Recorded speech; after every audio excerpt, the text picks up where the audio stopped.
let's talk about speech on campuses in the context of the past 2 years or so.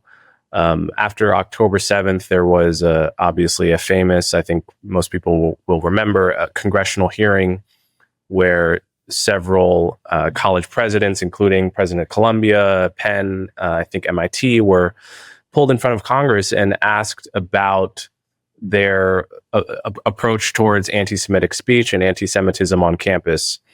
And they all were asked essentially, is calling for the genocide of Jews a violation of your university's speech laws, speech codes, speech regulations? And they all gave very lawyerly answers that that were probably correct from a legal perspective. I mean, you can tell me, and were very much in line with a very broad approach to free speech that, in general, I would tend to agree with, but was so obviously in contradiction to how those campuses have been run for many years. So there was a kind of a sudden discovery of the virtues of John Stuart Mill and free speech and so forth.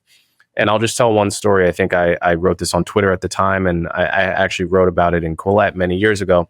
When I was at Columbia, there was this kid named, I think his name was Julian, and he was probably drunk, and he went on a rant that was caught on video where he was saying stuff like, I love white people. I love being white. White people invented civilization. And he was careful to say, I don't hate anyone else. Everyone else is cool, but I just love being white. And he was kind of like yelling this, almost ranting this outside of Butler Library. And it went viral. And he was actually banned from Barnard's campus across the street, even though the thing happened at Columbia. And I remember almost no one defending his right to speech, except for me and a couple other people.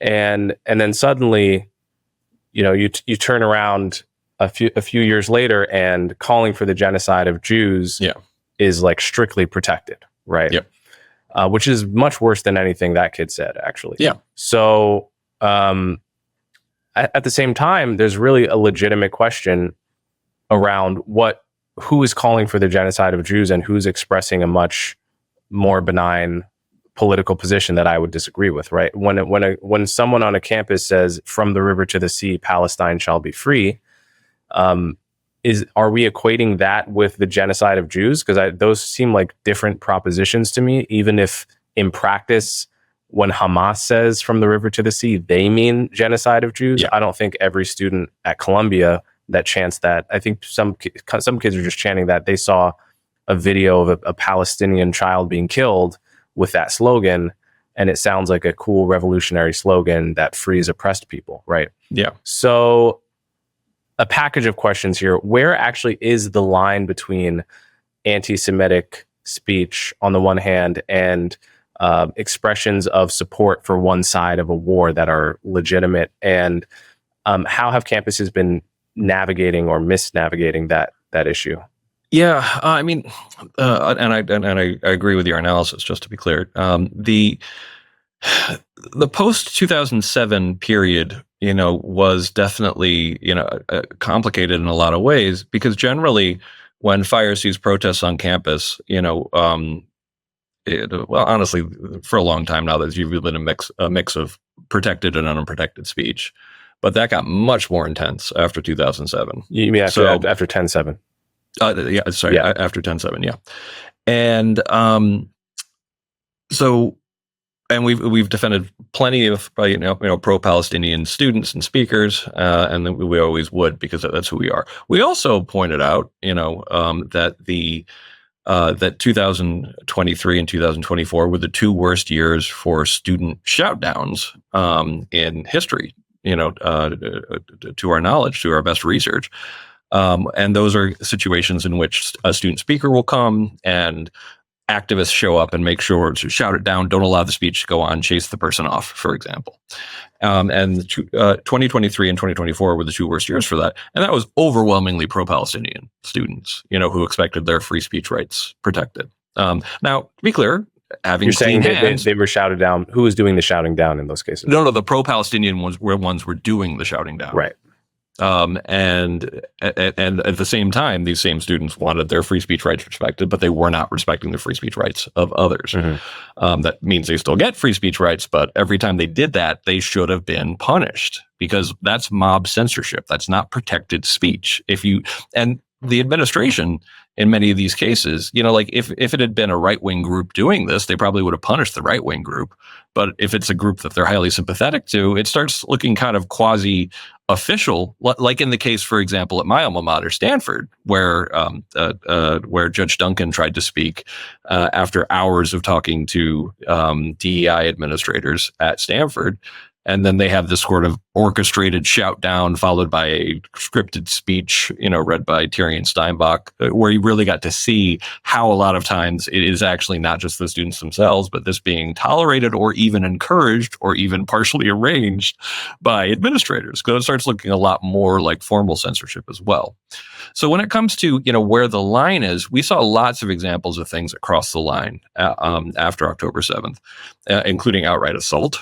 And I think that people are, for example, at Harvard of Jewish students, I think Harvard alums are right to be mad that included the students who actually assaulted the Jewish student in one famous video, they got awards later from the university, kind of like the students who shouted down Nicholas and Erica Christakis back in 2015 got awards as well. They weren't just not punished; they were commended to a degree. I think actually, though, in the Harvard case, they were punished, but then also given an award. So there was lots of examples of things that obviously crossed the line, like outright assault, outright intimidation. There was that famous thing from Columbia, where that activist shouted, Zionists have entered the camp, by which he meant Jews, and then they, formed like a human line, sort of like march the Zionists out of the quad, essentially, of Columbia, which they have no right to do. There were certainly threats, famously at Cornell, for example, not protected, nor should it be. And then, of course, what happened at UCLA, that was like particularly horrible, where they were, not letting Jewish students pass by that they were restricting the movement of people, which is also completely not okay. So normally when we see protests, we're asked to call balls and strikes and being like, that's protected, that's not protected. The spring of 2024 was much more like, that's protected. They definitely don't have to allow full-time camping. They can if they want, but I don't think they enforce that in a viewpoint neutral way. They tend to allow some people to do it and some others. And then there are cases where it's like, oh no, that student should be expelled. That student's a threat to academic freedom of speech, or that student engaged in violence, which is not I always have to point out, violence is not an extreme form of speech. It is the antithesis of what free speech is for. Mm-hmm. Right. So let's talk then about how the Trump administration's response to these meltdowns, where has it been appropriate and where has it overstepped? Yeah. I would say one of the more interesting things about this, and the FIRE doesn't do affirmative action, for example. I think we've always stayed out of it.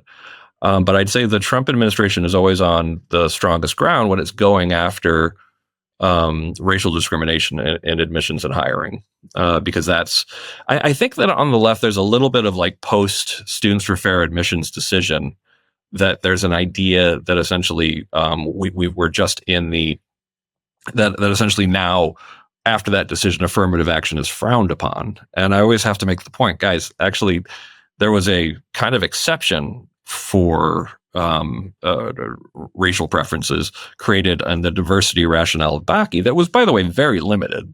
And the two cases called Gratz and Grutter. The Students for Fair Admissions case, by the way, showed that they weren't even comporting with those decisions. But once that special sort of like exception to allow some limited sort of like positive racial discrimination was gone, it just goes back to being racial discrimination, which is the heart of darkness as far as the 14th Amendment is concerned. Right. And if that's the case, a lot of these schools that didn't change very much post Students for Fair Admissions, and by the way, we're also doing things beforehand that weren't in line with Gratz or Grutter or Bakke, they're very vulnerable on those grounds. And I think they know it. So sometimes when people are sort of shocked that some schools cave. I'm like, well, they probably do have them on this thing.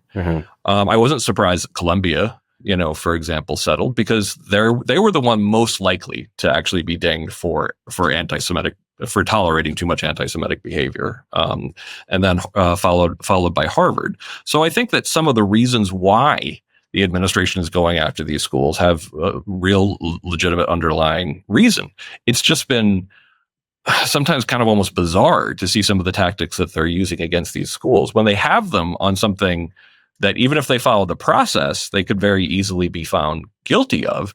And they decide to say, we're immediately going to stop all your grants from NIH, hoping that you will sign this agreement that effectively nationalizes your school. That is going way, way too far. So it's weird. I think that the administration is more okay with arguments that will lose in court than most other administrations. So, for example, like when they tried to use the pressure of banning international students just at Harvard, that was an argument that they tried and got quickly shut down by court. They tried to make the argument that there's national security concerns, having particularly, I think they were kind of alluding to sort of potential, Chinese students being security threats, and that's why they could get rid of the ability of Harvard to admit international students, but they only did it to Harvard, and so that's the kind of thing that doesn't smell right at all to a court, because they're kind of like, listen, if you're concerned about national security, there are lots of other schools that this should apply to, not just Harvard. So the legal strategy coming out of the Trump administration is, inappropriate in a lot of cases, but it's also confusing. Like why would they go through some of these approaches? So I'm very curious to see what we're going to end up with in the Harvard decision. Like what it's actually going to look like, what the settlement's actually going to look like. I will say anything that's short of full nationalization of Harvard is an improvement from the opening position, but we will see.